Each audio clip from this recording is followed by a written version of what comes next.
안녕하세요. 보나투어 김마테오입니다. 오늘은 나가사키 우라카미 성당을 순례하고자 합니다. 나가사키는 일본에서 서양 문물을 가장 먼저 받아들인 곳으로 일본 지역에서 단골로 나오는 항구입니다. 서양과의 교류가 잦아 근세에 포르투갈, 스페인 선교사들이 가장 많이 활동하였고 주로 탄압의 대상이었던 일본 가톨릭의 성지가 되었습니다. 규슈의 경우 다이묘들도 가톨릭 신자였을 정도로 나가사키는 일본의 세 곳 대교구 중 하나이며 일본에서 가톨릭 신자 비율이 무려 4.5%로 가장 높은 곳입니다. 니시자카 언덕에 있는 일본 26위 성인 순교 성지는 도요토미 히데요시의 최초 탄압대 선교사와 일본인 신자 총 26명이 순교한 곳으로 유명하며 잠복 신자가 드러난 계기가 된 오라 천주당, 메이지 유신 후 지어졌지만 원자폭탄 투하로 피해를 입었던 우라카미 대성당, 운젠 지옥이라고 불리는 유황 온천지대에서도 신자들에 대한 고문과 처형이 이루어져 이곳에서 순교한 신자들을 기리는 운젠 지옥 순교지 기념비가 있으며 일본이 외국 문물을 받아들이는 창구 역할을 한 곳이기에 포르투갈, 네덜란드의 교역 상인들이 머무르면서 일본인들과 교역하는 지역이었던 데지마가 역사 유적지로 유명합니다. 일본의 나가사키는 외국인들이 오랜 기간에 걸쳐 정착하면서 나가사키를 중심으로 이 지역에 독특한 문화가 형성되었으며 나가사키는 명실상부한 일본 그리스도교의 중심지라고 부를 수 있습니다. 우라카미 역사는 17세기에서 19세기의 에도 시대부터 거슬러 나가는데 그리스도교 포교가 금지되어 탄압을 받았을 때 신자들이 숨어 살면서 그들의 신앙을 지켜온 본거지였습니다. 우라카미 역사를 이해하려면 아리마 하루노부의 이야기부터 시작해야 합니다. 전편 도요토미 히데요시는 왜 천주교를 박해했을까를 보시고 이번 편을 보시면 도움이 됩니다.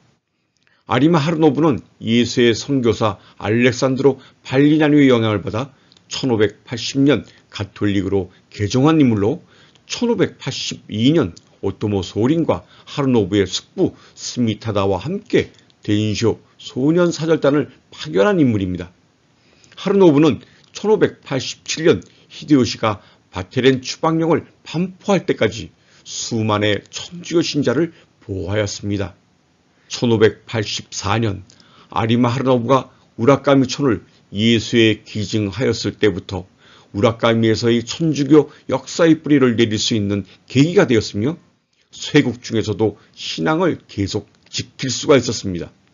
1614년 쇼군 지도자 도쿠가와 이에야스의 명령으로 유럽의 영향력을 억제하고 일본 정부가 무너지는 것을 방지하기 위해 일본에서 천주교가 금지되었습니다.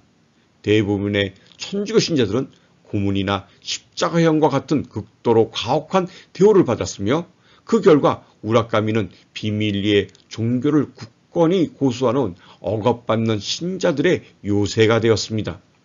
이 시기에 오우라 성당은 우라카미에 있는 천주교인들의 정신적 지주로서 중요한 역할을 했습니다.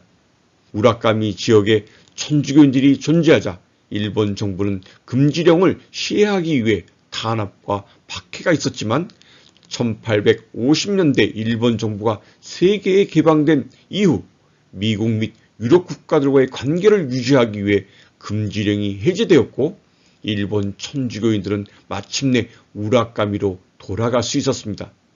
1895년 천주교인들이 우라카미 지역에 일본 최초의 성당 우라카미 성당을 지었으며 1925년에 완공이 되었습니다. 1945년 미국은 일본의 2개의 원자폭탄을 투하했는데 8월 6일 히로시마시에 1개의 원자폭탄을 떨어뜨렸고 8월 9일 나가사키시에 나머지 1개의 원자폭탄을 떨어뜨렸습니다. 원래 원폭 투하 지점인 고쿠라에 도착했을 때는 도시 전체가 구름으로 덮여 있어 육안으로 확인한 후 폭탄을 떨어뜨리라는 지침을 따를 수가 없었습니다. 3번을 선회했지만 사정은 나아지지 않아서 연료 문제 때문에 하는 수 없이 2번째 타깃인 나가사키로 향했습니다.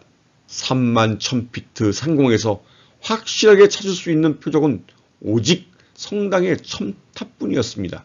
1945년 8월 9일 그날 나가사키 시민 중 약 4만 명에서 7만 명이 그 자리에서 즉사했습니다. 우라카미 성당은 원폭이 투하되는 그 시간 우라카미 성당 안에서는 미사가 집전 중이었고 주임 사제인 니시다 신부와 신자 20명이 희생되었으며 당시 우라카미 가톨릭 신자 약 12,000명 중 8,500명이나 되는 신자들이 소중한 목숨을 잃었습니다. 1946년 살아남은 신자들의 힘으로 목조 임시 성당이 건립되었고 1959년에는 현 위치의 철근 콘크리트 구조의 성당이 재건되었습니다. 우라카미 성당은 메이지 유신으로 신앙의 자유를 얻은 신자들이 건립한 성당으로 1914년 완공 당시에는 동양에서 가장 규모가 컸지만 1945년 8월 9일 원폭 투하로 외벽만 남긴 채 잿더미가 되었습니다. 현재 성당 입구 양쪽으로는 슬픔의 성모상과 사도 성요한상과 소성당에는 피폭의 잔해 속에서 기적적으로 발견된 피폭 마리아상이 안치되어 있습니다.